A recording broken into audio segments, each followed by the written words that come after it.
Hello दोस्तों, welcome back to our YouTube channel Guru Masti जेएनएमटी। दोस्तों, मैं इस सेशन में क्लास 12 के फिजिक्स और शॉर्ट क्वेश्चन आंसर को लेकर आया हूं, जो एग्जाम में 10 नंबर जो 10 क्वेश्चन पूछता है शॉर्ट क्वेश्चन आंसर, है ना।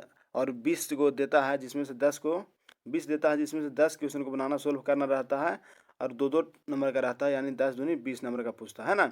यहाँ से 20 नंबर का आप लोग को पूछेगा और हम मैक्सिमम आप लोग को यहाँ आप लोग को 40 क्वेश्चन, लगभग 40 क्वेश्चन को गेसिंग करेंगे। ठीक है, 40 क्वेश्चन को गेस करेंगे, उसी में से आपको लगभग 10 क्वेश्चन नहीं, लगभग जो आने वाला है वो क्वेश्चन पूछ डालेगा यहाँ से। तो चलिए आइए, बिना समय को गवाए हुए हम चलते हैं डायरेक्टली। और चैप्टर वाइज देखिए, चैप्टर वाइज दिया बहुत ही ये शुक्रिया कीजिए कि चैप्टर वाइज दिया है। हर चैप्टर वाइज से 2 से 3 क्वेश्चन को हम सेलेक्ट करेंगे, जो एग्जाम के लिए बहुत ही इंपॉर्टेंट होगा। तो चलिए आइए चलते हैं।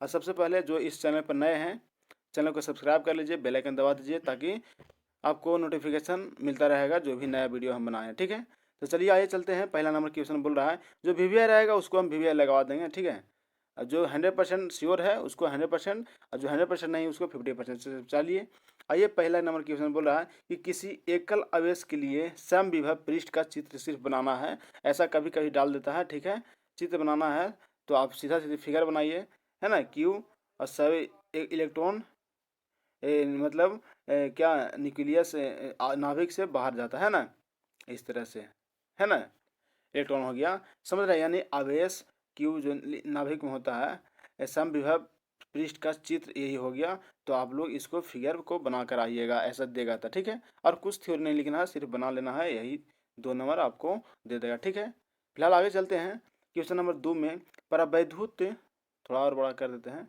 बोला कि परावैद्युत समर्थ से क्या समझते हैं, मतलब उससे क्या समझते हैं। तो लिखा उत्तर में, किसी परावैद्युत पदार्थ का परावैद्युत समर्थ विद्युत क्षेत्र की प्रबलता का वह उष्णमान है जिसे वह पदार्थ भंजन हुए बिना सहन कर सकता है। समान दाब पर शुष्क वायु का परावैद्युत समर्थ लगभग 3 × 10⁶ वोल्ट पर मीटर की कोटि का होता है ना। परावैद्युत समर्थ पूछता है, तो इसको आप लोग वीवीआई लगाइए। ठीक है, पहला हो गया वीवीआई, इसमें 100% मारिए। चलिए, ये हो गया पहला वीवीआई। आगे चलते हैं।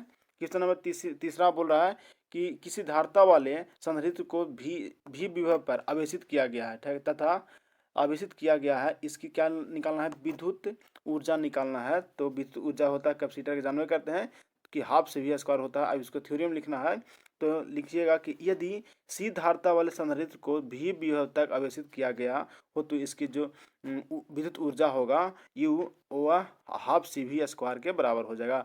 इसको भी आप लोग 100% लगाइए। ठीक है, ये कंफर्म है, शायद आएगा ही आएगा। ठीक है, चलते हैं। तीसरा हो गया चौथा नंबर में कि आवेश संरक्षण का सिद्धांत क्या है। बहुत ही लाजवाब क्वेश्चन है ना, इसको वीवीआई लगाइए। अब पूछा भी है शायद, देखिए पूछ डाला है, देखिए, है ना। हमको बताने से पहले 22 में पूछ डाला है, तो हम ये ना कह सकते हैं कि 23 में ही पूछेगा, इसलिए इसको छोड़ दीजिए। ठीक है, और तो हम लोग एक बार रिविजन कर लेते हैं, है ना। पूछे, अगर पूछ ही डाले तो क्या दिक्कत है। अवयव संरचना का सिद्धांत क्या है, तो अब जानते हैं। देखिए, 20 में पूछा, 22 में भी पूछा, अब एक बार 24 में पूछेगा, 23 में नहीं पूछेगा ये। ठीक है, तो हम छोड़ देते हैं, इसको हटाइए। आगे चलिए, 4 नंबर हो गया। 5वां नंबर देखिए, दो असमान आवेशों के बीच बल रेखाओं को दिशाएं दिखाना है। दो असमान आवेश के बीच, चलिए नहीं डालेगा। 6ठा नंबर, गॉस के नियम का प्रयोग पर कूलाम का नियम निकालना है। इसको नहीं पूछेगा। चलिए 7 के हो गए, 6 हो गया। 7वां नंबर, ठीक है। हम 20-40 को आपको बोले ना वीवीआई लगवाएंगे। अभी तो पहले चैप्टर चालू हुआ है, तो अभी बहुत सा चैप्टर बाकी हुआ है, टोटल चैप्टर लगभग बाकी है। ये तो 5 नंबर पूछेगा, ये 2 नंबर का ही पूछेगा जी। इसको सिद्ध करने के लिए बोल रहा है, निकालने के लिए कि F=1/4/0 into Q1 Q2 Q dash या Q2 बनिए बटा R स्क्वायर। कभी नहीं पूछेगा आपको 2 नंबर में, पूछेगा तो 5 नंबर में।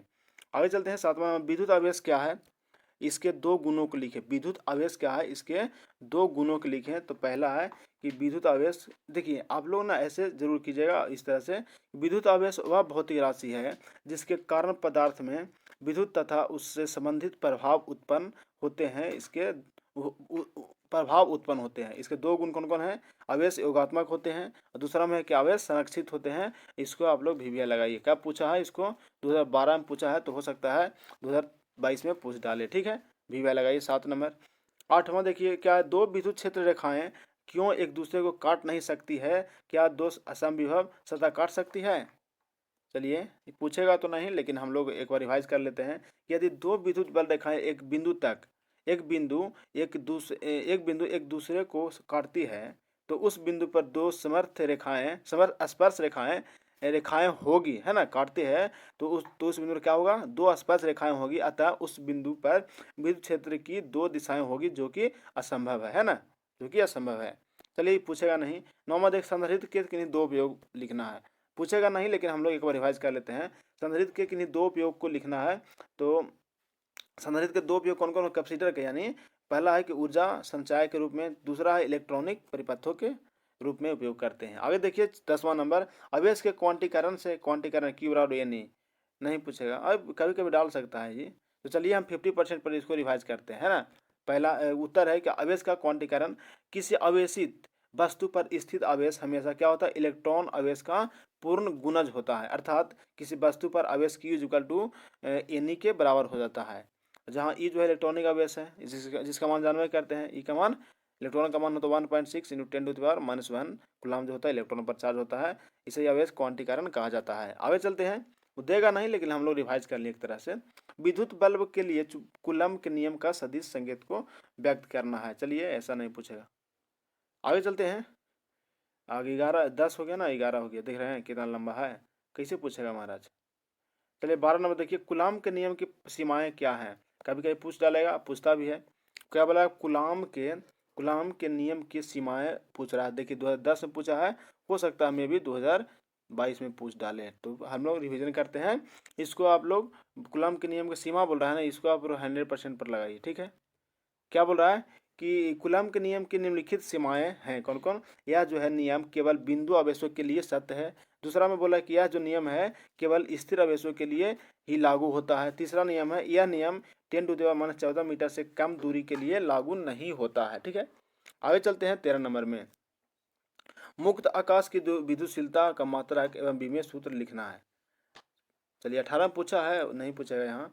बोला है कि मुक्त आकाश की विद्युतशीलता का ऐसा मात्रक फराडे पर मीटर होता है, एवं विमीय सूत्र M-1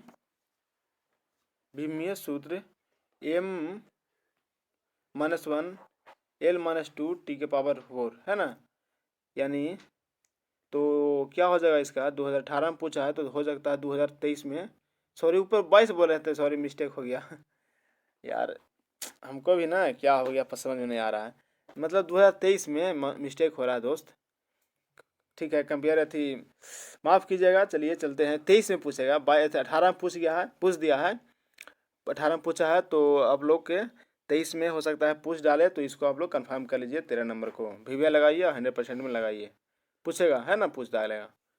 चलिए आगे चलते हैं। 14 नंबर में बोल रहा है कि वायुमंडल वैद्युत, ऊपर जितना भी हम शायद 22 बोले हैं ना, याद नहीं रहता है भाई, यानी 2023 में। चलिए 14 नंबर, 2023 चल रहा है ना, हाँ, यानी 2023 में आप लोग पूछेगा। 14 नंबर है, वायुमंडल वैद्युत उदासीन नहीं होता है, क्यों। वायुमंडल जो है वैद्युत उदासीन नहीं होता है, क्यों।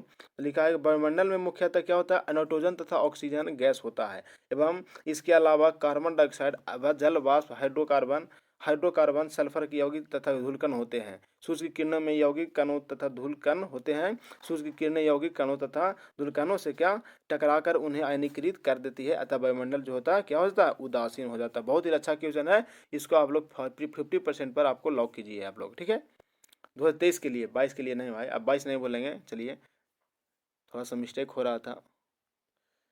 चलिए 15 नंबर बोल रहा है कि विद्युतीय द्विध्रुव पर क्रियाशील बल घूर्ण का व्यंजक निकालना है। तो ये नहीं पूछेगा, पूछता है तो 5 नंबर, देख रहे कितना लंबा है, तो कैसे पूछेगा 2 नंबर में, ठीक है, पहले पूछता था लंबा लंबा। चलिए आगे चलते हैं, क्वेश्चन नंबर 15 हो गया। 16 नंबर में द्विध्रुव के, थोड़ा छोटा कर देते हैं, बोला कि द्विध्रुव के अस्थायी संतुलन एवं अस्थायी संतुलन से, अस्थायी संतुलन और अस्थायी संतुलन द्विध्रुव के, किसका, द्विध्रुव के अस्थायी एवं अस्थायी संतुलन से क्या समझते हैं। तो आइए ये पूछेगा, इसको आप लोग 100% में लगाइए, वीवीआई लगा दीजिए, वीवीआई लगाइए। चलिए क्या बोल रहा है कि विद्युतीय द्विध्रुव के न्यूनतम विद्युत द्विध्रुव के अस्थायी संतुलन एवं अस्थायी संतुलन से क्या समझते हैं। तो उत्तर में है कि विद्युतीय द्विध्रुव के न्यूनतम स्थिति ऊर्जा अर्थात थीटा = 0 डिग्री की स्थिति में जो होता है द्विध्रुव को अस्थायी संतुलन में कहा जाता है।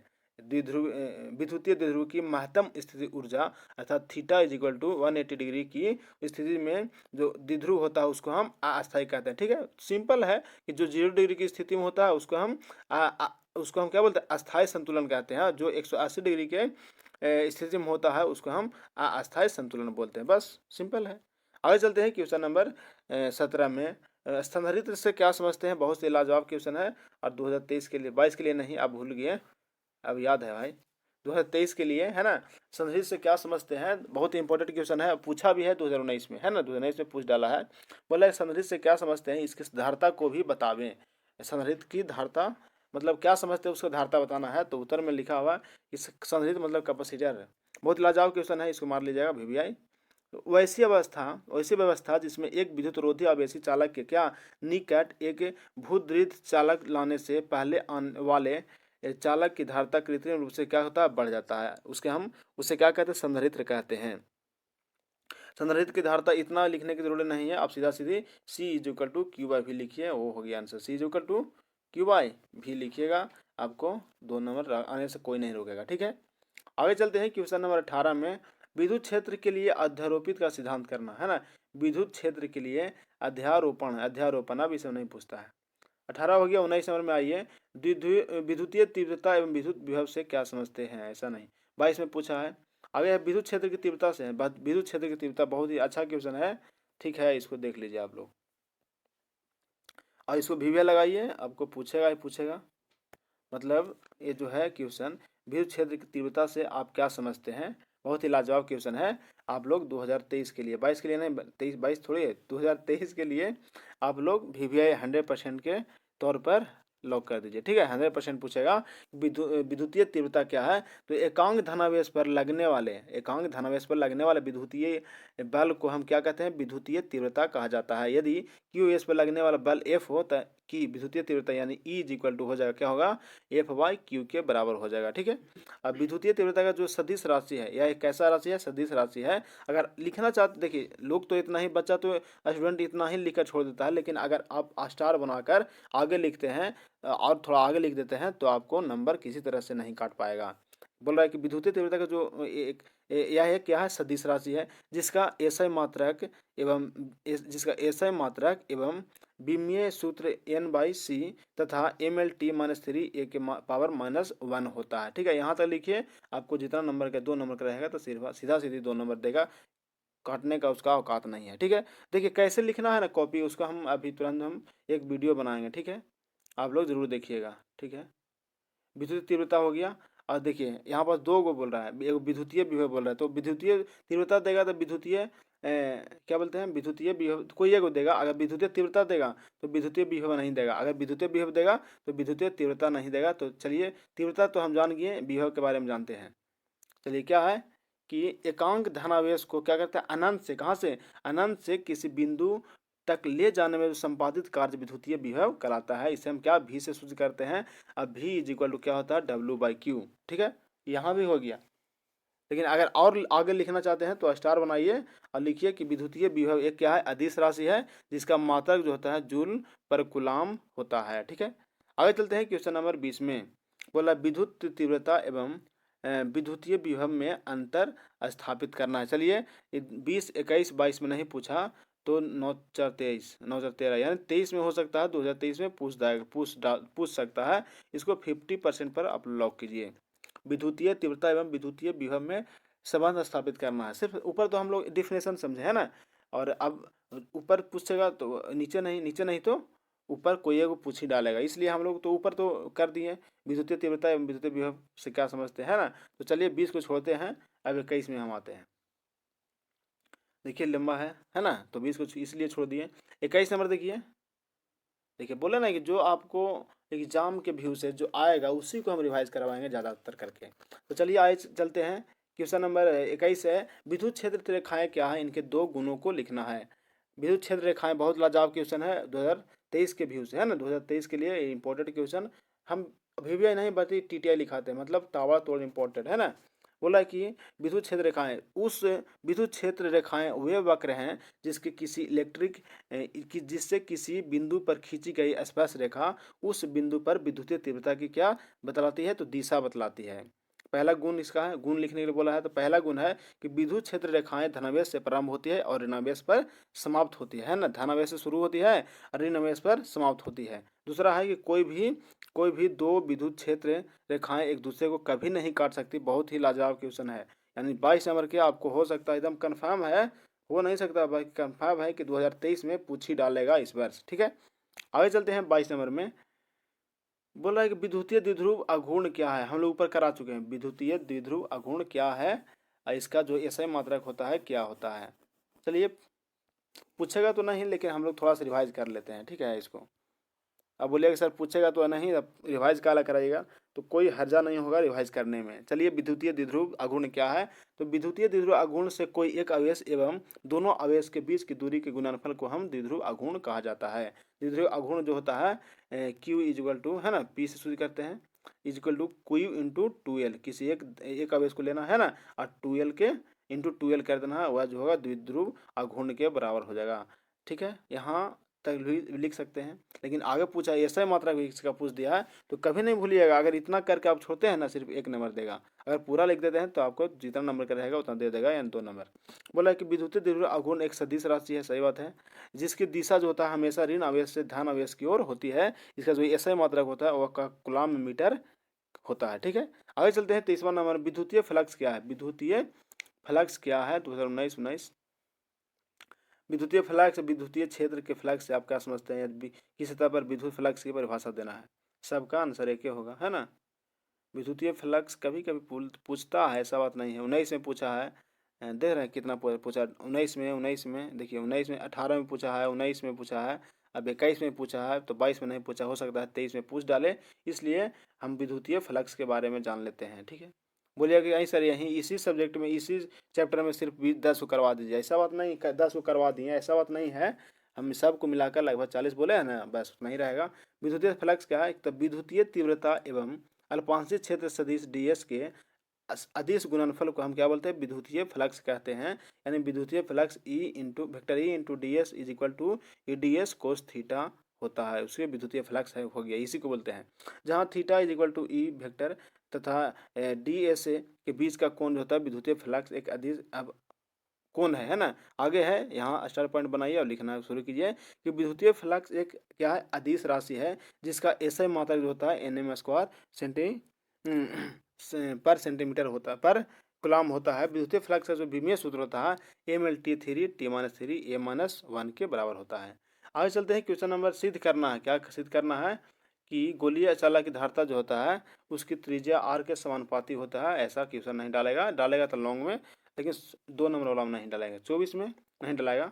24 हो गया ना, 25 में चलते हैं, कहाँ है भाई, 24 से नहीं था, हाँ तो 25 यहाँ होगा। आइए, चलिए, बोला श्रेणी क्रम श्रेणीबद्ध एवं समांतर बंद संधारित्रों के समतुल्य धारता का व्यंजक निकालना है, तो 2 नंबर में नहीं पूछेगा, है ना। सी के श्रेणी क्रम में और पैरेलल में, है ना, मैंने श्रेणी क्रम में और समांतर क्रम में पूछ रहा है कैपेसिटर के, तो ये आपको 2 नंबर में कभी नहीं पूछेगा, एकदम कंफर्म मान लीजिए। जब पूछेगा तो 5 नंबर में पूछेगा, लेकिन ऐसा क्वेश्चन पूछेगा तो 5 नंबर। अगर हो सकता है इक्का को डाले कि श्रेणी क्रम नहीं, तो बोलेगा तो दोनों बोलेगा, एक को नहीं बोलेगा। अब आगे चलते हैं, वांडी ग्राफ जनित्र में बेल्ट फीता यानी विद्युत रोधी पदार्थ का क्यों बना होता है, क्यों बना होता है, क्यों बना होता है भाई वांडी ग्राफ में। चलिए, इसको नहीं, आपको ये वांडी ग्राफ पूछेगा 5 नंबर में पूछेगा, तो ठीक है, अब पूरा उसको विश्लेषण करना पड़ेगा 5 नंबर में। चलिए आगे चलते 27 में, परावैद्युत शक्ति तथा अपेक्षिक परावैद्युतांक को हम परिभाषित करना है। धूप आ गया, यहाँ नहीं पूछेगा, ठीक है। आगे चलिए, विद्युत मशीनों में कहीं तीखा कोर या नोक नहीं छोड़ा जाता है, क्यों। चलिए आगे चलिए, इसको नहीं पूछेगा। अवेशित खोखले गोले के भीतर विद्युत क्षेत्र सभी स्थानों पर शून्य होता है, व्याख्या करें। हो सकता है ए वाला क्वेश्चन डाल देवे, एक क्वेश्चन हो सकता है डाल देवे, तो क्या बोल रहा है कि आवेशित खोखले गोले के भीतर विद्युत क्षेत्र के जो सभी स्थानों पर शून्य होता है, व्याख्या करें, क्यों होता है मतलब। तो माना कि किसी खोखले गोले के भीतर एक, इसको VVI लगाइए 2023 के लिए, आप 50% पर लगाइए VVI, है ना। क्या बोला कि माना कि किसी खोखले गोले के भीतर एक अन्य गोलीय सतह ली गई है, अच्छा, गॉस के प्रमेय के अनुसार गोलीय सतह पर कुल विद्युत flux phi is equal to 1/ε0 into Q है ना, क्यू है, जहाँ क्यू जो होता है गोलीय सतह के भीतर की स्थित कुल आवेश है। चलिए आगे थोड़ा सा और है कि चूंकि आवेशित खोखले गोले के भीतर का आवेश का जो परिमाप शून्य है, इसलिए फ्लक्स का भी शून्य होगा, है ना, फ्लक्स का भी शून्य होगा, अतः विद्युत क्षेत्र की तीव्रता का मान आवेशित गोले के भीतर प्रत्येक बिंदु पर शून्य हो जाएगा। ठीक है, आगे चलिए। किसी चालक का तल समविभवी होता है क्यों, ये नहीं पूछेगा, 30 नंबर नहीं पूछेगा, 30 नंबर थे ना। हाँ चलिए आगे चलते हैं 31 नंबर में। तो यहाँ मिलेगा 31 नंबर, कहाँ है भाई, क्या बोल रहा है कि किसी संधारित्र में दूसरे चालक प्लेट की क्या भूमिका, दूसरे चालक प्लेट संधारित्र में नहीं पूछेगा। स्थिर विद्युत की परिरक्षण क्या है, इसका उपयोग है ना, इनको जीवन उपयोगी को स्थिर विद्युत की परिरक्षण क्या है। चलिए ये तो पूछा है 14 में, नहीं पूछा। दो संधारित्रों की धारिता C1 तथा C2 है, इसकी पसार एवं श्रेणी क्रम में। चलिए श्रेणी क्रम में और समानांतर क्रम में क्या करना, फिगर बनाना था, दर्शाना है, तो दर्शाइए, है ना। ये क्या हो गया, ये हो गया सीरीज में हो गया, मतलब श्रेणी क्रम में हो गया। और ये अब नीचे क्या लगाएंगे, वोल्टेज सोर्स लगा हुआ है। यानी देखिए इसमें क्या होता है ना, इसमें करंट जो होता है इक्वल होता है दोनों में। I1 ये जो मान लीजिए इसमें I1 जा रहा है, इवन I2, तो I1 I2 दोनों बराबर होता है। और V जो होता है V1 जो होता है और V2 जो होता है दोनों बराबर नहीं होता है। ठीक है, आगे है जब पैरेलल में बोलेगा तो इसमें क्या होता है कि वोल्टेज होता है, वोल्टेज सोर्स वोल्टेज जो होता है वो दोनों में क्या होता है, सेम होता है। यानी V1 मान लीजिए ऊपर में V1 है, तो यानी कि V1 is equal to V2 हो जाता है। लेकिन करंट जो होता है इसमें करंट इसमें अलग जाएगा, इसमें अलग जाएगा, यानी तब पैरेलल हो गया। Current I1 naught is equal to I2 के बराबर होगा। चलिए आप लोग सीधा सीधा इसको फिगर बनाइएगा, अगर आएगा तो आएगा, नहीं तो जय हिंद जय भारत। 14 नंबर देखिए, 24 नंबर देखिए, 34 नंबर। समांतर प्लेट में दूसरे प्लेट का अभी ऊपर क्वेश्चन ऐसे डाला था। दो समान ध्यान आवेशित निकाय बगल में विद्युत बल रेखाएं हैं। चलिए ये नहीं डालेगा, है ना, नहीं डालेगा। चलिए आगे चलते हैं। 36 नंबर में विद्युत ध्रुव एक समान द्विध्रुव क्षेत्र में स्थिर ऊर्जा का व्यंजक, ये थोड़ा लंबा जाएगा इसलिए 2 नंबर में नहीं डालेगा, डालता है तो 5 नंबर में डालेगा ना, तो नहीं डालेगा। आगे चलते हैं 37 नंबर में बोल रहा है किसी चालक की धारिता को प्रभावित करने वाले कौन कौन कारक हो सकते हैं, है ना, हाफ CV स्क्वायर बोले ना। एक चालक की धारिता को, चालक का पृष्ठीय क्षेत्रफल, है ना, किसी चालक की, थोड़ा सा देख लीजिए, किसी चालक की धारिता को प्रभावित करने वाला, चालक की धारिता को प्रभावित करने वाले कौन कौन कारक हैं। तो किस चालक की धारिता को प्रभावित करने वाले निम्नलिखित कारक हैं। कौन, पहला है कि चालक का पृष्ठीय क्षेत्र, दूसरा है चालक के निकट अन्य चालकों की उपस्थिति, तीसरा है चालक के चारों ओर के माध्यम की प्रकृति। ठीक है, आगे चलते हैं 38 नंबर में। संधारित्र की ऊर्जा घनत्व का व्यंजक बराबर, व्यंजक बोल रहा था हमेशा 5 नंबर में, व्यंजक वाला 5 नंबर पूछेगा, यही 2 नंबर में कभी नहीं पूछेगा। ध्रुवीय एवं अध्रुवीय परावैद्युत से क्या समझते हैं, नहीं डालेगा। कूलॉम के नियम का महत्व बताना है, इफ डाल सकता है, लेकिन ये डालेगा कूलॉम के नियम के पूरा व्याख्या करना, विश्लेषण करना, हो सकता है 5 नंबर में, 2 नंबर में नहीं डालेगा। जब किसी परिवर्तित प्लेट को बाहरी विद्युत रखते हैं तो प्लेट के अंदर विद्युत क्षेत्र का कम हो जाता है क्यों, घट जाता है। चलिए हो सकता है डाल देवे, तो इसको हम सॉरी कितना नंबर में थे जी, हम 39 में थे, इसी में थे ना, 40 में थे, कूलॉम के नियम हो गया था, 41 में थे।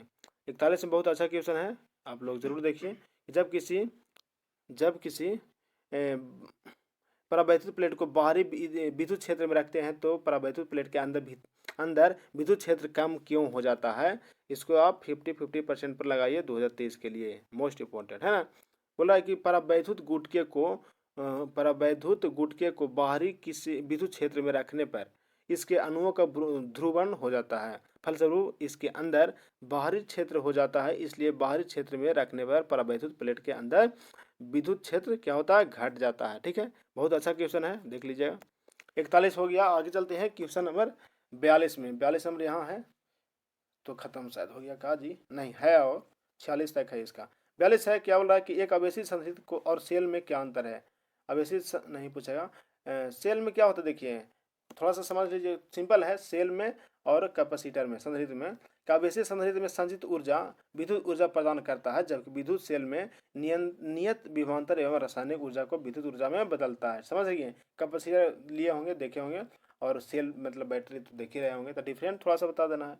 आगे है कि आवेश का आयतन घनत्व की परिभाषा दें तथा एवं इसकी क्या करना, SI मात्रक लिखना है, तो इसको VVI लगाइए और 2023 के लिए TTI कह सकते हैं, ताबड़तोड़ इम्पोर्टेंट, है ना। बोल रहा है कि किसी चालक के प्रति एकांक आयतन में स्थिर आवेश के परिमाण को आवेश का आयतन घनत्व कहा जाता है। इसे हम रो से सूचित करते हैं, यानी सिग्मा कहिए, रो कहिए, rho equal to Q by V, sigma मतलब क्यू बाई वी, आयतन घनत्व, ठीक है, equal to Q by V के बराबर होता है, ठीक है। इसका ऐसा जो मात्रक होता है सेंटी पर घन मीटर के बराबर होता है, कूलाम पर घन मीटर के बराबर होता है। ठीक है, आगे चलते हैं 44 में। आवेश के पृष्ठीय घनत्व से क्या समझते हैं, इसका ऐसा मात्रक क्या होगा, नहीं टलेगा। चालक की धारिता से क्या धारिता कैपेसिटर कभी कभी पूछता है, ऊपर हम लोग ऐसा क्वेश्चन शायद सोल्व कर चुके हैं, मतलब बता चुके हैं। तो चलिए नीचे भी बोल देते हैं, किसी चालक की विद्युत धारिता या धारिता संख्यात्मक रूप से उस आवेश के बराबर होता है जो उसका विभव एकांक से बढ़ा दे। किसी चालक की विद्युत धारिता से उस चालक द्वारा आवेश संचित करने की क्षमता क्या करती है, व्यक्त होती है। विद्युत धारिता का जो ये सही मात्रक होता है वह फराडे होता है। क्या होता है, फराडे। चलिए इसको अच्छा क्वेश्चन है, आप 50% पर लॉक कीजिए ताला, ठीक है। 45 हो गया। 46 में देखते हैं, विद्युत अनुनाद को समझाए। विद्युत अनुनाद यानी इलेक्ट्रिक रेजोनेंस को समझाना है। 21 में पूछा है, 22 में नहीं पूछा तो हो सकता है 23 में एकदम डाल ही देवे, इसलिए इसको देख लीजिए। निश्चित आवृत्ति पर धारा आयाम के महत्तम होने की घटना को क्या कहते हैं, अनुनाद रेजोनेंस बोलते हैं ना। क्या बोला, निश्चित आवृत्ति पर धारा आयाम के महत्तम होने की घटना को हम रेजोनेंस मतलब अनुनाद कहते हैं। अनुनाद की स्थिति में परिपथ की प्रतिबाधा मूलतः इसके उसके प्रतिरोध के क्या होता है, बराबर होता है, ठीक है। चलिए आगे चलते हैं। वहाँ तो लगभग हम 7 से 8 क्वेश्चन लगभग VVI इसमें करवाए हैं। आगे चलते हैं, दूसरा नंबर चैप्टर बोल रहा है, कौन सा है, विद्युत धारा, विद्युत धारा से है। इसमें से भी आप लोगों को क्वेश्चन को हम क्या कराएंगे, रिवाइज करवा देते हैं। बोला पहला कि नीला और पीला रंगों के लिए कार्बन प्रतिरोध का कलर कोड क्या होगा। देखिए नीला पीला पूछ दिया है और बच दिया क्या, काला बच गया और ढेर सारा बच गया, है ना। काला उजला, उजला अब याद रखिए, कलर कोड आप लोग जरूर याद रखिए, ठीक है ना, कलर कोड जरूर याद रखिए। और यहाँ से जरूर पूछता है, मैंने पूछेगा जरूर।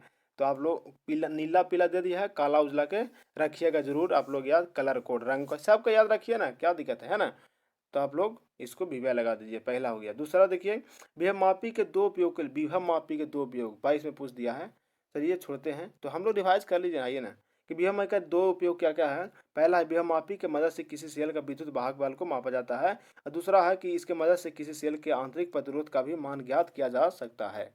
आगे धारितीय प्रतिबाधा से क्या समझते, देखिए 22 में डाल दिया है, ओमेगा सी इक्वल टू 1/XC=1/ओमेगा सी, है ना। देखिए बहुत अच्छा क्वेश्चन है जी।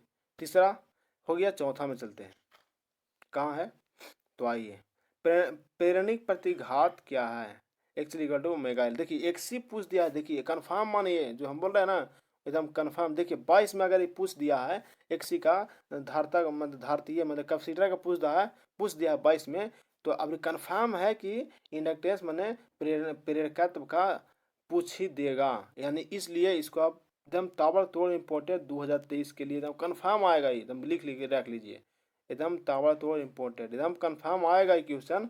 4 नंबर में क्या बोल रहा है कि प्रेरणिक प्रतिघात क्या है, तो लिखा हुआ है कि प्रेरकत्व द्वारा आरोपित परिपथ में धारा के प्रवाह में आरोपित प्रभावी अवरोध प्रेरणिक प्रतिघात या प्रेरित या प्रतिघात कहा जाता है, प्रेरित का प्रतिघात कहा जाता है। इसे हम एक्सेल से सूचित करते हैं, तो एक्सेल होता है ओमेगा एल, ठीक है।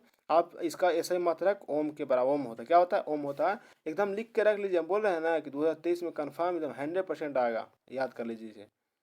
चलिए आगे चलते हैं, जब देगा ना तो याद आएंगे कि सर एगो बताए थे कि सर ये वाला जरूर एकदम कन्फर्म आएगा, है ना। X= होता है ओमेगा एल। चलिए आगे चलते हैं, 5वां नंबर, ट्रांसफार्मर क्या है, ये तो महाराज आप लोग खूब आराम से लिखिएगा, है ना।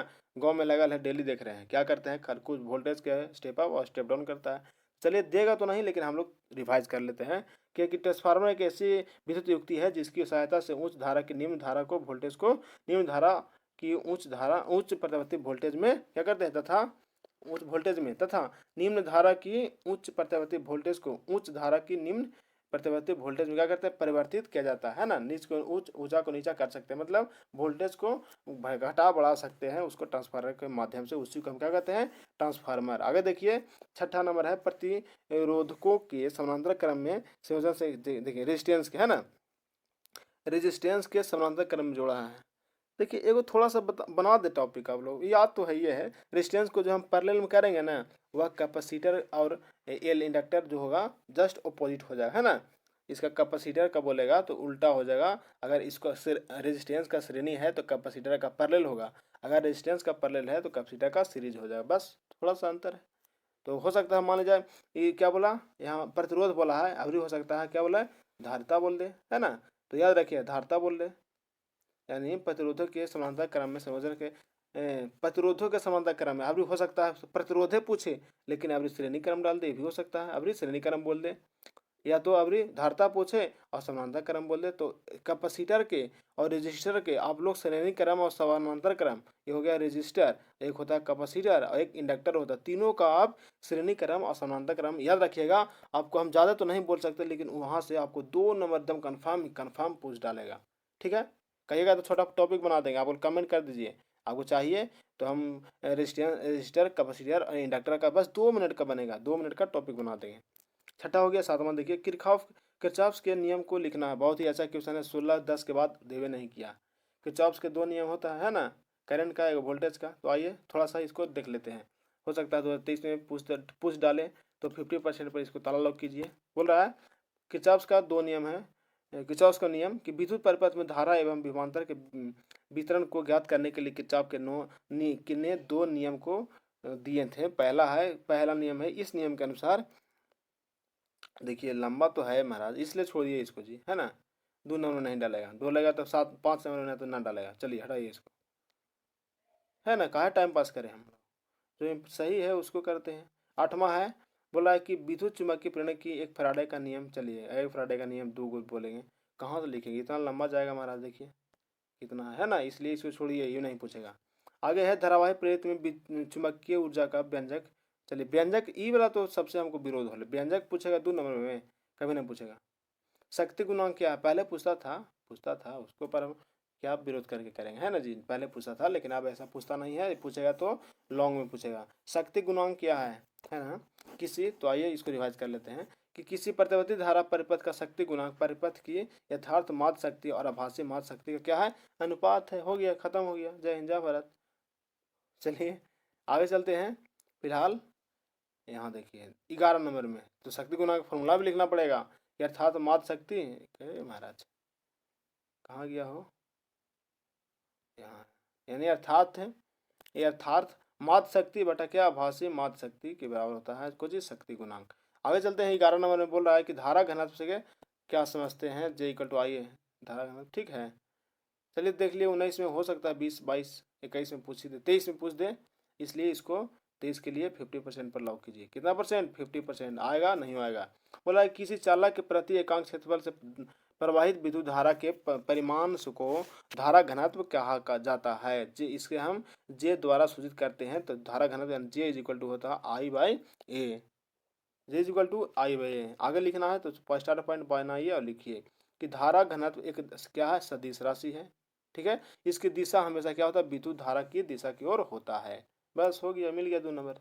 आगे देखिए अनुगमन वेग से क्या समझते हैं, इसका व्यंजक प्रबंध हम बोले ना, जो व्यंजक बोल रहा है ना महाराज कहाँ देगा जी यार, 2 नंबर में डालवे नहीं करेगा, इसका भूतपूर्ण डालेगा। 12 हो गया। 13 नंबर देखिए, प्रतिरोधकता एवं विद्युतीय चालकता से क्या समझते हैं, प्रतिरोधकता, है ना, और क्या चालकता से, ये सब तो आप लोग देखिए, आप फिजिक्स पढ़ रहे हैं तो 4-5 पॉइंट याद रखिएगा, एकदम सिंपल है, मतलब बेसिक है।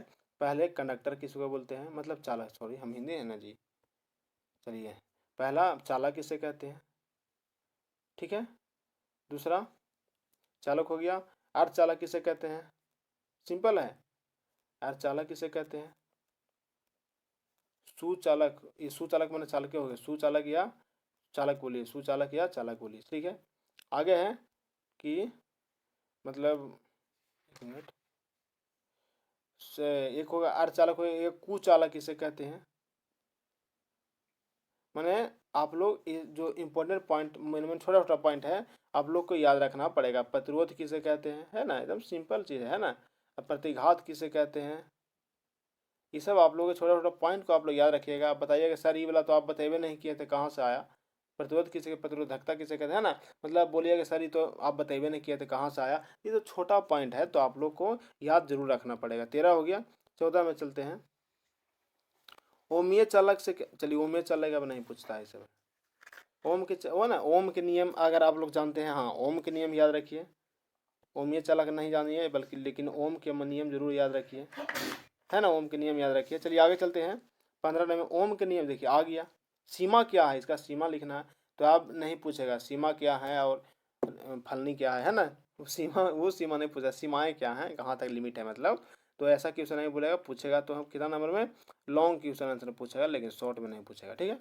चलते हैं। 15 हो गया। 16 नंबर में, 16 नंबर कहाँ है जी, देख रहे हैं लिमिट, विद्युतीय शक्ति क्या है। 22 में पूछ डाला है, तो हम क्या बोले कि फिर पूछेगा, शक्ति पूछ रहा है ना।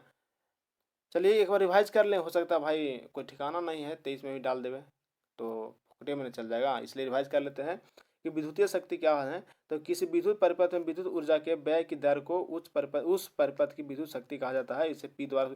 अब आप लोग को लग रहा हो कि बाप रे बाप क्या पूछेगा, नहीं पूछेगा, बस कुछ नहीं पूछेगा, बस आप लोग जो पढ़े हैं खूब आराम से उसको देख लीजिए और वही डालेगा, ठीक है। आगे चलते हैं। अतः P इक्वल टू क्या होता है, W/T के बराबर होता है। W इक्वल टू होता है A²RT, अब बाई टी नीचे हो, टी से टी कट जाएगा तो I²R बचेगा, है ना। P इक्वल टू I²R, अब I²R यानी I इक्वल टू हम जानते हैं IR, I बराबर, सॉरी सॉरी सॉरी, IR करेंगे और I को बाहर कर देंगे को, तो P इक्वल टू VI होता है। P इक्वल टू क्या होता है, VI समीकरण फर्स्ट निकालेंगे तो यानी फाइनली में जो आएगा कि P इक्वल टू होगा V²/R के बराबर हो जाएगा, ठीक है। यही होगा विद्युतीय शक्ति का क्या एक्सप्रेशन, व्यंजक है। आगे चलिए क्वेश्चन नंबर, विरोध से वार्तालाप, बहुत लाजवाब क्वेश्चन, ये तो 2 नंबर कैसे पूछेगा महाराज। विरोध से वार्तालाप हमेशा पूछेगा, तो 2 नंबर पूछा है, सिर्फ लिखना होगा, है ना, इसको लॉन्ग में पूछना चाहिए। विरोध से वार्तालाप तो देख लिए थोड़ा सा, देखे क्या इसको, विरोध से वार्तालाप 5 नंबर थी, सॉरी लॉन्ग 5 नंबर कह रहे हैं, अब ना चलता है, लॉन्ग में इसको पूछना चाहिए था, है ना, लॉन्ग में पूछेगा अगर पूछे करेगा था, लेकिन है हीरो क्वेश्चन इसलिए हम लोग देख ही लेते हैं इसको जी, छोड़िए हटाइए, इतने देख लीजिए।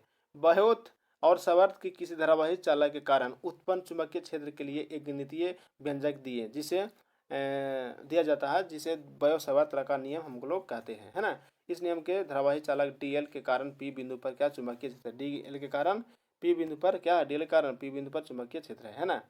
तो डी बी डायरेक्टली पर टू आई के बराबर हो जाएगा, और D B to D L कह सकते हैं, और डी बी इज इन्वर्सली पर टू आर स्क्वायर कह सकते हैं, यानी हो जाएगा डी बी ये साइन थीटा। अब D B proportional to I D L sine theta बटा R square, D B equal to होता है म्यू नॉट बटा 4 pi into I D L sine theta बटा आर स्क्वायर, है ना। क्या अल्फा के जगह इनमें कॉन्स्टेंट हटाएंगे तो मतलब उसको हटाएंगे तो ये कॉन्स्टेंट आ जाएगा, ठीक है। जहाँ म्यू बटा 4 पाई के मान 10⁻⁷ हेनरी पर मीटर होता है, समीकरण 1 से। देखिए ये नहीं पूछेगा, हम छोड़िए ना, हटाइए, नहीं पूछेगा इसको, कहाँ टेंशन ले रहे हैं। चलते हैं 18 में, 17 था ना, हाँ देख लीजिए थोड़ा सा, 17 ही था ना, हाँ 17 था। चलिए पूछोगे तो यहाँ तक तो हम बता ही दिए, समीकरण फर्स्ट सेकंड से। 17 हो गया। 18 नंबर में आइए। 18 नंबर कहाँ है, कहाँ गया हो, हाँ यहाँ है। विद्युत भाग बल एवं विद्युत मापी, विद्युत भाग बल विद्युत मापी अलग अलग नहीं पूछेगा। 22 नंबर में लॉरेंस बल क्या है, लॉरेंस बल क्या है, 22 से पूछ दिया है, चलिए हम लोग छोड़ देते हैं इसको। विद्युत चुम्बकीय प्रेरण क्या है, विद्युत चुम्बकीय प्रेरण क्या है, विद्युत चुम्बकीय प्रेरण देखिए अच्छा क्वेश्चन है, इसको आप टिटिया लगाइए, मतलब ताबड़तोड़ इंपोर्टेंट लगाइए फॉर 2023 के लिए, 2023 के लिए लगाइए। बोला है कि विद्युत चुम्बकीय प्रेरण क्या है, तो किसी बंद कुंडली और चुंबक के बीच अपेक्षित गति के कारण कुंडली में विद्युत वाहक बल के प्रेरित होने की घटना को क्या बोलते हैं, विद्युत चुम्बकीय प्रेरण कहा जाता है। तो आगे स्टार पॉइंट लगाइए, फिर से लिखिए कि कुंडली में उत्पन्न विद्युत वाहक बल को प्रेरित विद्युत वाहक बल तथा उत्पन्न धारा को हम विद्युत प्रेरित धारा कहते हैं। चलिए आगे चलते हैं। लेंज के नियम को, बहुत लाजवाब के लेंज के नियम आप लोग याद रखिएगा, अब इसमें हम ना बताएंगे क्या होगा से, आप लोग देख लीजिए कि लेंज के नियम से को लिखे एवं समझाना है। लेंज के नियम का नियम ऊर्जा संरक्षण के सिद्धांत का पोषण करता है कैसे, तो लेंज का नियम पूरी तरह से लिख देंगे, वो हो गया आंसर। देखिए लंबा थोड़ा है, लंबा का थ्योरी है कि विद्युत चुम्बकीय प्रेरण, देखिए विद्युत चुम्बकीय प्रेरण की घटना से प्रेरित विद्युत वाहक बल तथा प्रेरित धारा की दिशा लेंज के नियम से ज्ञात की जाती है। यह नियम ऊर्जा संरक्षण सिद्धांत पर आधारित है। इस नियम के अनुसार विद्युत चुम्बकीय प्रेरण के कारण किसी परिपथ में प्रेरित धारा की दिशा इस प्रकार होती है कि उस कारण वो जो है उसी का क्या करता है, विरोध करता है, जिसके कारण वह स्वयं उत्पन्न होता है। ठीक है, फिगर बना लीजिएगा। अच्छा है, उसी के कारण क्या उत्पन्न हुआ, उसी को लेंज का नियम कहते हैं ना, जिसके कारण वह उत्पन्न हुआ उसी का विरोध करेगा। देखिए इतना लंबा लिखने की आवश्यकता नहीं है, मेरा तो नहीं लगता कि देगा। 22 नंबर देखिए कि स्व प्रेरणा एवं अन्योन्य प्रेरणा में अंतर स्पष्ट करना है ना, अथवा स्व प्रेरणा एवं अन्योन्य प्रेरणा में से आप क्या समझते हैं। तो आइए ये आप लोग वीवीआई लगा लीजिए 2022-23 के लिए, है ना, 22 बोलते हैं यार, 2023 के लिए वीवीआई लगाइए, नहीं बल्कि ताबड़तोड़, है ना, टीटीआई। क्या है कि सप्रेरण एवं अन्योन्य प्रेरण। तो उत्तर में है कि किस कुंडली से प्रवाहित धारा को परिवर्तित करने पर स्वयं उसी कुंडली में प्रेरित विद्युत वाहक बल तथा प्रेरित विद्युत धारा को उत्पन्न होने की घटना को हम क्या बोलते हैं, स्वप्रेरण बोलते हैं, है ना। आगे चलिए, फिर जबकि एक कुंडली में धारा के परिवर्तन के कारण जो दूसरी कुंडली में प्रेरित विद्युत वाहक बल है उत्पन्न होने की घटना को हम अन्योन्य म्यूचुअल इंडक्टेंस बोलते हैं ना, अन्योन्य प्रेरण कहा जाता है। ठीक है, मतलब एक के चलते दूसरा में क्या होता है, विद्युत वाहक बल उत्पन्न होता है, उसको हम अन्योन्य प्रेरण बोलते हैं। जो और अपने खुद के लिए खुद से होता है, खुद करता है, उसको हम स्वप्रेरण बोलते हैं, ये वाला बोलते हैं। ठीक है, 22 नंबर हो गया, बहुत लाजवाब क्वेश्चन। 23वां देखिए, गति की ये विद्युत वाहक बल नहीं पूछेगा, इस एक्सप्रेशन फिक्सेशन क्या पूछेगा। चलिए आगे चलते हैं। भंवर धाराएं क्या है, चलिए अच्छा क्वेश्चन है, भंवर धाराएं क्या है, इससे क्या समझते हैं, दो इसका उपयोग लिखना है। चलिए देखते हैं भंवर धाराएं क्या है ना, था टूड़ा बोलते, ये नहीं है यार, वही था ना, देख लेते हैं। भंवर धाराएं क्या है 24 नंबर में, 24 नंबर में भंवर धाराएं क्या है, इतना लंबा है, नहीं पूछेगा, छोड़िए हटाइए, भंवर धाराएं क्या है। आगे चलते हैं 25 नंबर में, किसी चालक की प्रतिरोधकता का ताप पर निर्भर करता है, इसको भी हटाइए। अति चालक, देखिए चालकता ये सब आप लोग याद रखिएगा। देखिए यहाँ सब पॉइंट आ गया, किसको किसको याद रखना है, अति चालक याद रखना है, चालक याद रखना है, अर्ध चालक याद करना है, अचालक याद करना है। ठीक है, ये सब आप लोग याद रखिएगा, हम बताएंगे ना, आप लोगों को याद होगा, हमको पता है, इसलिए टाइम हम ज़्यादा इस पर गंवाना नहीं चाहेंगे। 27 हो गया। 28 में देखिए, गतिशीलता से क्या समझते हैं, बहुत अच्छा क्वेश्चन है और छोटा क्वेश्चन है लेकिन लाजवाब क्वेश्चन है, तो हम लोग रिवाइज करते हैं। 50% पर लॉक कीजिए। बोला गतिशीलता से क्या समझते हैं, तो उत्तर में एकांक परिमाण के विद्युत क्षेत्र से उत्पन्न अनुगमन वेग को क्या कहते हैं, गतिशीलता कहा जाता है। इसे म्यू द्वारा सूचित किया जाता है, अतः गतिशीलता mu equal to V D by E. Ampere को परिभाषित करना है, एम्पियर को क्या परिभाषित करें, छोड़िए इसको हटाइए। आगे चलते हैं क्वेश्चन नंबर 2 नंबर में, 30 नंबर में, एमीटर को हमेशा श्रेणी क्रम में और वोल्ट मीटर को समांतर क्रम में जोड़ा जाता है, क्यों। अच्छा क्वेश्चन है, हालांकि पूछना चाहिए, पूछा तो नहीं है अभी एक बार शायद। चलिए इसको हम देख लेते हैं कि एमीटर किसी विद्युत परिपथ में प्रवाहित होने वाली धारा का मान देता है ना, एमीटर धारे का मान देता है ना, हाँ। किसी परिपथ में या श्रेणी क्रम में जोड़ा जाता है, सही बात है, ताकि मापी जाने वाले कुल धारा इससे होकर गुजरे। ठीक है, ये हो गया अमीटर का कहानी हो गया, है ना। अब हम क्या करें, श्रेणी क्रम में और वोल्ट मीटर को समानांतर क्रम में। अब वोल्ट मीटर के बारे में जानते हैं, समानांतर क्रम में क्यों जोड़ा जाता है। तो इसके विपरीत वोल्ट मीटर किसी विद्युतीय परिपथ के किसी भाग पर उत्पन्न विभवांतर की माप प्रदान करता है। परिपथ के जिस भाग पर उत्पन्न विभवांतर की माप ज्ञात करनी होती है, तो वोल्ट मीटर को उसी भाग के समानांतर क्या करते हैं, क्रम में जोड़ देते हैं। हो गया, सिंपल था, इसको हम छोड़ के कहाँ जा रहे थे। चलिए हो गया। अब चलते हैं डायनेमो। देखिए सिंपल चीज, डायनेमो क्या है, तो डायनेमो एक क्या है, यंत्र है जो यांत्रिक ऊर्जा को क्या विद्युत ऊर्जा में बदलता है, उसको हम डायनेमो बोलते हैं। यह यंत्र जो है विद्युत चुम्बकीय प्रेरण के सिद्धांत पर कार्य करता है, याद रखिएगा। डायनेमो कुछ भी करता है, कार्य करता है, इसको ऑब्जेक्टिव में ही पूछता है, तो यह एक विद्युत चुम्बकीय प्रेरण के सिद्धांत पर काम करता है। 32 देखिए, उन दो कारकों को लिखिए जिस पर ताप युग्म में उत्पन्न विद्युत वाहक बल पर निर्भर करता है, नहीं पूछेगा। शंट क्या है, शंट क्या है, शंट तो सबको पता है ना। शंट याद रखिएगा, शंट क्या है ना, अमीटर के क्या कहाँ लगता है, पैरेलल में, सॉरी पैरेलल में, हाँ। शंट के बारे में याद रखिएगा। चोक कुंडली क्या है, चोक भी पहले पूछा था, अब नहीं पूछेगा। चोक क्या यूज हो रहा है, कहाँ यूज हो रहा है ना। चलिए आगे चलते हैं, वाटहीन धारा, चलिए इसको छोड़ दीजिए। ट्रांसफार्मर का करोड़ प्रतिदार क्यों होते हैं, बहुत लाजवाब क्वेश्चन है, इसको टीटीआई लगा दीजिए आप लोग, टीटीआई लगा दीजिए 2023 के लिए। ट्रांसफार्मर के कोरोड परतदार क्यों होते हैं? तो ट्रांसफार्मर के लोहे के कोरोड में फ्लक्स परिवर्तन के कारण, क्या कारण परिवर्तन? फ्लक्स परिवर्तन के कारण भंवर धाराएं क्या होता है? उत्पन्न होता है, जिसके कारण लोहे का जो कोरोड होता है वो गर्म हो जाता है। इस प्रकार विद्युत ऊर्जा का क्या होता है? ऊष्मा के रूप में क्षय होता है ना, हानि होता है। उस हानि को कम करने के लिए कोरोड को एक दूसरे से विद्युत रोधित लोहे की पट्टियां द्वारा परतदार बनाया जाता है और कोरोड को परतदार है ना, और परतदार बनाया जाता है, इसीलिए कोरोड को हम परतदार को कहा जाता है ना। समझ गए यहाँ तक? बहुत ही सिंपल क्वेश्चन है, मतलब सिंपल जवाब भी था। आगे चलते हैं 36 में 37 में। फेजर चित्र, चलिए इसको नहीं पूछेगा। किसी धारावाहिक लूप में चुंबकीय क्षेत्र, देखिए 5 नंबर पूछा, 5 नंबर वाला क्वेश्चन दे दिया है। सॉरी पहले होता था, अब शायद हाँ 5 ही नंबर का भी तो वही होता है, 3 को पूछता है ना। मतलब ये 5 नंबर वाला क्वेश्चन डाल दिया यहाँ लॉन्ग वाला में, लॉन्ग वाला को हम शॉर्ट में कहा पढ़ेंगे। चलिए छोड़िए इसको, हटाइए। 38 हो गया। 39 में आइए। सन के 2 नियम, सिंपल क्वेश्चन आएगा भी क्वेश्चन इस 2023 में आएगा, एग्जाम 2023 में एकदम कंफर्म है आएगा। सन के 2 नियम लिखना है। पहला है कि गैल्वेनोमीटर को उच्च धारा से क्षति होने से क्या करता है? बचाता है। कौन? शंट। दूसरा है गैल्वेनोमीटर के ताप क्रम में, समानांतर क्रम में, कहाँ? समानांतर क्रम में शंट लगाकर इसे हम अमीटर बना सकते हैं। ठीक है, आगे चलते हैं। क्वेश्चन नंबर 39 हो गया। 40 नंबर में अनुनादी प्रत्यावर्ती परिपथ में के परिपथ के विशेषता गुणांक से क्या समझते हैं? चलिए नहीं पूछेगा। ये कितना हो गया? 40 में। अब 41 में आते हैं। प्रतिवर्ती धारा इसका महत्तम मान तथा वर्ग माध्य, ये लंबा थोड़ा है, चलिए इसको छोड़ दीजिए, नहीं पूछेगा। इतना लंबा कैसे पूछेगा महाराज? ये लंबा लॉन्ग क्वेश्चन आंसर है। तो लग रहा हो कि सर छोड़ कह दे रहे इतना। छोड़ नहीं रहे भाई, आप ही के लिए भलाई कर रहे हैं, हम अपना लिए नहीं। आप लोग को जितना हो सकता है, मेरा से जितना हो सकता है आप लोग को हेल्प ही करते हैं। तो 42 नंबर देखिए, विद्युतीय फ्लक्स क्या है? चुंबकीय फ्लक्स हम ऊपर शायद, चुंबकीय फ्लक्स हम ऊपर आप लोग को टिक लगवा दिए हैं, ठीक है? नहीं लगवाए हैं जी। चलिए पढ़ लीजिए, आइए। 22 में हालांकि पूछ दिया है, हो सकता है 23 में पूछ दिया, नहीं पूछेगा तो कोई बात नहीं है। चुंबकीय फ्लक्स है एक समान चुंबकीय फ्लक्स क्षेत्र में चुंबकीय प्रेरण बी तथा अल्पांशिक क्षेत्र सदिश के अदिश गुणनफल के चुंबकीय फ्लक्स कहा जाता है, जिसे हम फाई से सूचित करते हैं। फाई से यदि चुंबकीय प्रेरण अल्पांशिक क्षेत्र सदिश क्रमशः बी तथा डी ए हो तो चुंबकीय फ्लक्स जो है D phi is equal to vector B into D A हो जाएगा। चलिए उतना नहीं पूछेगा। किन किरणों से ट्रांसफार्मर की दक्षता कमती है?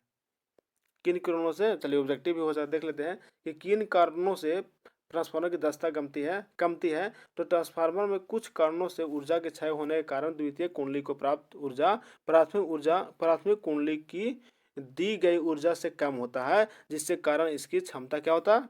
कम हो जाती है। आगे विभव मापी एवं वोल्ट मापी दोनों व्यवहारिक विभवांतर मापने के लिए किया जाता है। यंत्रों की आवश्यकता क्यों है? नहीं पूछेगा। विद्युत चुंबकीय अवमंदन नहीं पूछेगा। गुणवत्ता गुणांक क्वालिटी फैक्टर कभी कभी पूछता है, कभी कभी पूछ डालता है। क्वालिटी फैक्टर कभी कभी पूछता है। तो आइए देख लेते हैं इसको जी, है ना, काय छोड़ दें।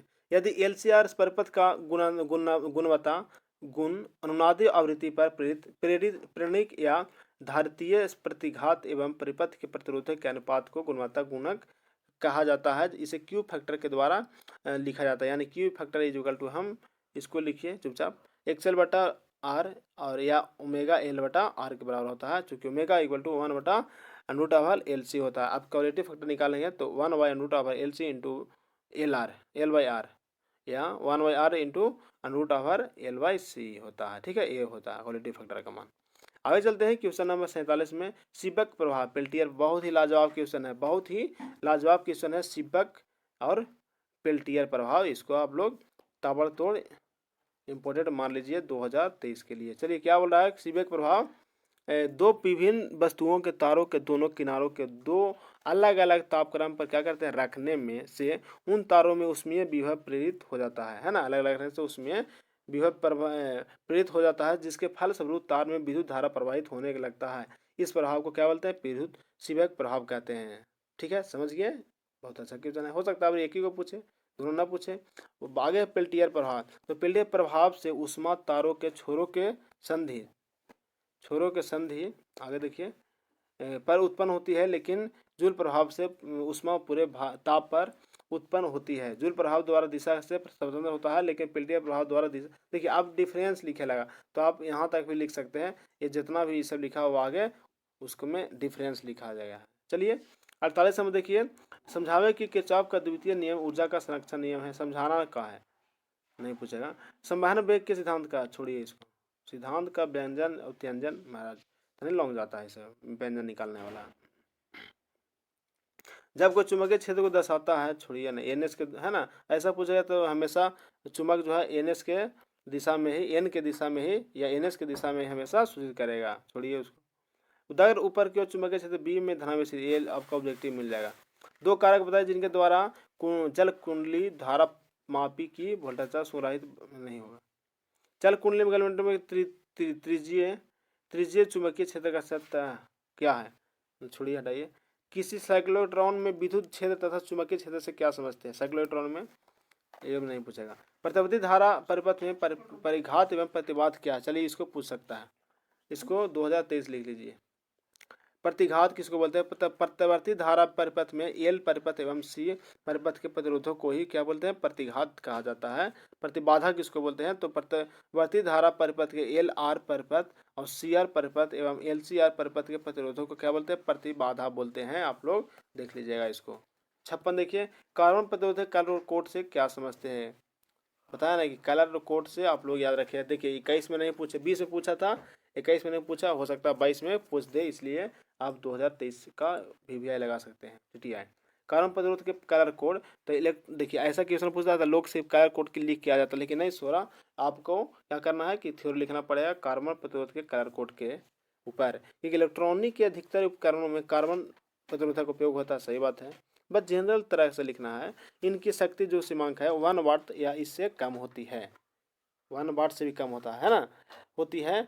चूंकि इनका आकार छोटा होता है, इनके प्रतिरोध के मान को रंगीन संकेतों या कलर कोड में व्यक्त किया जाता है। कार्बन प्रतिरोधक के कलर कोडिंग के लिए रंगीन पट्टियां का उपयोग होता है, जिसके बाईं ओर की रंगीन धारी प्रतिरोध के संख्यात्मक, एक मिनट, संख्यात्मक मान का पहला अंक इसके बगल की धारी दूसरा अंक बताती है। तीसरी रंगीन धारी दशमलव गुना जबकि चौथी रंगीन धारी सभ्यता के रूप को दर्शाता, देखिए है ना, पहला अंक, दूसरा भी अंक, तीसरा दशमलव गुणक और चौथा कार्बन प्रतिरोध, है ना, यानी सभ्यता बोलता है। ठीक है, आगे चलते फ्लेमिंग के बाएं हाथ। देखिए आप, हम यहाँ कुछ नहीं बोलेंगे, लेकिन 2 गुजार है कि फ्लेमिंग के बाएं हाथ और दाएं हस्त का नियम, है ना, कि बाएं हस्त का नियम है, सॉरी, फ्लेमिंग के बाएं हस्त का नियम पहला है कि किसी चुंबकीय क्षेत्र में स्थित धारावाही चालक पर, पूछेगा इसको, ठीक है, लिख लीजिए 2023 में पूछेगा कि किसी चुंबकीय क्षेत्र में स्थित धारावाही चालक पर क्रियाशील बल की दिशा फ्लेमिंग के बाएं हाथ के नियम से भी ज्ञात किया जा सकता है, जो इस प्रकार है। यदि बाएं हाथ को क्या करते हैं, बाएं हाथ के अंगूठा तर्जनी एवं मध्यमा की अंगुली परस्पर क्या कर लंबवत फैलाई जाए, और यदि मध्य की अंगुली को से धारा I की दिशा एवं तर्जनी की चुंबकीय क्षेत्र B की दिशा निरूपित हो, तो अंगूठे से चालक पर लगने वाली बल F की दिशा को निरूपित करेगी, है ना। आगे चलिए, 56 विद्युत धारा के प्रवाह के कारण चालक में उत्पन्न ऊष्मा, 22 में पूछा है, आगे नहीं पूछा है। चलिए विभव मापी के सिद्धांत को, चलिए इसको नहीं पूछेगा। आगे चलते हैं 60 नंबर, विभव मापी में सुग्राहिता से नहीं क्या समझते हैं। ट्रांसफार्मर के ताम, बहुत लाजवाब क्वेश्चन है ना, ताम्रक क्षय, है ना, कॉपर लॉस से क्या समझते हैं। 22 में 21 पूछा, 22 ने 23 में पूछ देगा, तो 2023 के लिए आप लोग VVI लगा सकते हैं, लगा दीजिए एकदम, पूछेगा ही पूछेगा। ट्रांसफार्मर के ताम्र क्षय को समझाना है। ट्रांसफार्मर के प्राथमिक कुंडली एवं द्वितीय कुंडली के तार में जो होता है, धारा के प्रवाहित होने पर उष्मा मतलब उष्मा उत्पन्न होता है। इस प्रकार विद्युत ऊर्जा का उष्मा के रूप में क्या होता है, क्षय होता है, जिसे हम ताम्र क्षय कहा जाता है। ठीक है, समझ गए, कोई दिक्कत नहीं होता है। आगे है धारावाही प्रणालिका चुंबकीय ऊर्जा घनत्व, व्यंजक निकालना है यार, ये वाला पर हम अपने विरोध रहते हैं। चलिए आगे है मैग्नेटिज्म, चुंबकत्व। नमन कोण से क्या समझते हैं, नमन कोण से क्या समझ, 90 डिग्री को। चलिए, पृथ्वी का चुंबकीय क्षेत्र क्षैतिज दिशा के साथ जो कोण बनावे, उसे उस स्थान पर नति का नमन कोण कहा जाता है। इसे डेल्टा द्वारा सूचित किया जाता है। पृथ्वी के ध्रुव पर इसका मान जो होता है नमन कोण का 90 डिग्री होता है, जो कि महत्तम है। जबकि विषुवत रेखा पर नमन कोण 0 डिग्री होता है। यह ऑब्जेक्टिव में भी दिया हुआ था, हम लोग थ्योरी में भी पढ़ लिए, कंसेप्ट हो गया क्लियर। तो ये पूछेगा नहीं है, लेकिन बता दिए आप लोगों को। चुंबक की अक्षीय स्थिति में, देखिए अक्षीय स्थिति फिर यहाँ 22 में पूछ दिया ना, चुंबकीय का अक्षीय स्थिति से आप क्या समझते हैं, तो अक्षीय स्थिति और प्लस इसका सूत्र लिखा हुआ है। ठीक है, आगे चलिए 22 में फिर ये पूछ दिया है, चुंबकीय निरक्षीय अक्षीय निरक्षीय अलग करके पूछा है, हम आप लोगों के साथ ही पीछे बता दिए। एक समान चुंबकीय नहीं पूछेगा, इतना नंबर कैसे पूछेगा महाराज, 5 नंबर वाला है। एक समान चुंबकीय क्षेत्र में चुंबक के दो स्थिर ऊर्जा का, चलिए वो नहीं पूछेगा। चुंबकीय प्रवृत्ति से क्या समझते हैं, चुंबकीय प्रवृत्ति एवं अपेक्षिक चुंबकशीलता से, चलिए इसको नहीं पूछेगा। देखिए जो पूछे, हाँ शिथिल क्या है, हिस्टेरिसिस क्या है, इसकी सहायता से धारणशीलता नहीं पूछे, जानते हैं लंबा जाएगा, फिगर बनाइए, क्वेश्चन थ्योरी लिखिए, उसके बाद और लिखाता है, देखिए है ना, इतना बाद आगे धारणशीलता उसी का में आता है, कोर्सिविटी उसी में आता है। आगे है कि पृथ्वी के चुंबकीय तत्व से क्या समझते हैं, हाँ बहुत अच्छा क्वेश्चन है। पृथ्वी के चुंबकीय तत्व 50% पर लॉक कर सकते हैं, ठीक है। बोला है कि किसी स्थान पर पृथ्वी के चुंबकीय क्षेत्र के परिमाण और दिशा का पूर्ण ज्ञान जिन राशियों से प्राप्त होता है उसे हम उस स्थान पर पृथ्वी का चुंबकीय तत्व कहते हैं। ये तत्व है कौन, पहला दिक्पात है, दूसरा नत्ती का नमन, तीसरा पृथ्वी के चुंबकीय क्षेत्र का क्षैतिज घटक। समझ गए आप लोग, शेयर जरूर कीजिएगा दोस्तों के साथ और लाइक कर दीजिएगा सेशन को। 9वां है प्रतिचुंबकीय पदार्थ क्या है, प्रतिचुंबकीय, देखिए हाँ यहाँ से याद आ गया, एक प्रतिचुंबकीय, दूसरा लौह चुंबकीय, ठीक है ना, लौह चुंबकीय, और तीसरा एक होता है अनुचुंबकीय। ये तीनों का किसे कहते हैं से, और एग्जाम्पल वाला, एग्जाम्पल में कौन कौन होगा, प्रतिचुंबकीय का, लौह चुंबकीय का और एगो अनुचुंबकीय का, आप लोग जरूर याद रखिएगा। यहाँ से आप लोग 2 नंबर कन्फर्म आ जाएगा, ठीक है। 3 नंबर 9 हो गया। 10वां देखिए अनुचुंबकीय पदार्थ से, देखिए फिर अनुचुंबकीय आ गया महाराज, लौह चुंबकीय, देखिए बताया ना कि लौह चुंबकीय, अनुचुंबकीय और प्रतिचुंबकीय तीनों याद रखिएगा आप लोग, कन्फर्म है। यहाँ से हो सकता है ऑब्जेक्टिव में भी 1-2 पूछ देगा और थ्योरी में भी 2 नंबर का पूछ सकता है। क्यूरी के नियम से क्या समझते हैं, क्यूरी के नियम, चलिए आगे। अस्थायी चुंबक एवं विद्युत चुंबक में अंतर, अस्थायी चुंबक विद्युत चुंबक में अंतर पहले पूछा था, तो हो सकता है पूछ देवे, थोड़ा सा देख लीजिए ना, नहीं पूछेगा लेकिन हम लोग रिवाइज कर लेते हैं कि जो चुंबक कमरे के ताप पर क्या करता है, अपना चुंबकत्व दीर्घ काल के लिए क्या बनाए रखता है ना, उसको हम अस्थायी चुंबक कहते हैं ना। आगे है कि ये अस्थायी चुंबकों के लिए उपयुक्त लौह चुंबकीय पदार्थ की धारणशीलता तथा निग्राहिता अधिक होनी चाहिए। विद्युत चुंबक ऐसे लौह चुंबकीय पदार्थ के बनाए जाते हैं जिनकी चुंबकशीलता क्या होता है, अति उच्च चुंबकीय धारणशीलता तथा निग्राहिता बहुत कम होता है। नरम लोहे की क्रोडयुक्त प्रणालिका को विद्युत चुंबक कहा जाता है, यानी कि नरम लोहा से हम विद्युत चुंबक बनाते हैं, लेकिन अस्थायी चुंबक बनाने के लिए क्या करते हैं, कौन सा क्या यूज करते हैं, वो चुंबकीय पदार्थों की धारणशीलता सुराहिता अधिक होनी चाहिए, यानी कि अस्थायी चुंबक कहलाते हैं। अस्थायी चुंबकों के लिए उपयुक्त लौह चुंबकीय है ना, लौह चुंबकीय यूज होता है, लौह पदार्थ यूज होता है। आगे है विद्युत चुंबक के किन्हीं 2 उपयोग, विद्युत चुंबक के उपयोग क्या, हाँ उपयोग जाने में घंटी उंटी में, अस्पताल के आंख तथा शरीर के अन्य किसी भाग से लोहे का स्टील के टुकड़े है निकालने में, ठीक है ये सब। आगे है 15 नंबर है कि चुंबक को लंबाई के समांतर या लंबवत काटने पर क्या प्रभाव पड़ेगा, नहीं पूछेगा। आगे है विद्युत चुंबक बनाने के लिए नरम लोहे का प्रयोग जो होता है, पर अस्थायी चुंबक बनाने के लिए इस्पात का ही हो गया है। चुंबक के 2 विशिष्ट गुण, चुंबक के 2 पहला आकर्षण, दूसरा दैशिक, इसको नहीं पूछेगा। चुंबक के क्षेत्र रेखाएं क्या है, इसके 2 गुणों को लिखें, ये पूछ सकता है ना।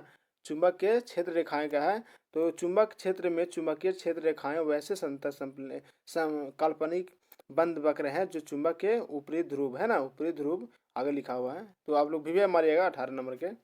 ऊपरी ध्रुव क्या होता है, से निकल कर उसके दक्षिणी ध्रुव तक, उत्तरी ध्रुव से निकल कर उसके दक्षिणी ध्रुव तक जब तक जाते हैं। गुण है, क्या गुण है कि चुंबकीय क्षेत्र रेखा एक दूसरे को कभी नहीं काटती, बहुत अच्छा क्वेश्चन। आगे है, सॉरी बहुत अच्छा जवाब, मतलब बहुत अच्छा है ना जवाब है। दूसरा है पॉइंट, बहुत अच्छा पॉइंट। दूसरा है कि चुंबकीय क्षेत्र रेखा के किसी बिंदु पर खींची गई स्पर्श रेखा उस बिंदु पर चुंबकीय क्षेत्र की दिशा को क्या निरूपित करती है। आगे है उदासीन बिंदु से आप क्या समझते हैं, नहीं पूछेगा। चुंबकन एवं चुंबकशीलता से क्या समझते हैं, इसको हटाइए। चुंबकीय प्रवृत्ति क्या समझते हैं, चुंबक जो प्रवृत्ति रखता है ना, बीच संबंध स्थापित खोजिए। चुंबकीय प्रवृत्ति आवश्यक नहीं पूछेगा, देखिए टाइम पास नहीं, बस जो पूछेगा उसी पर फोकस कीजिए।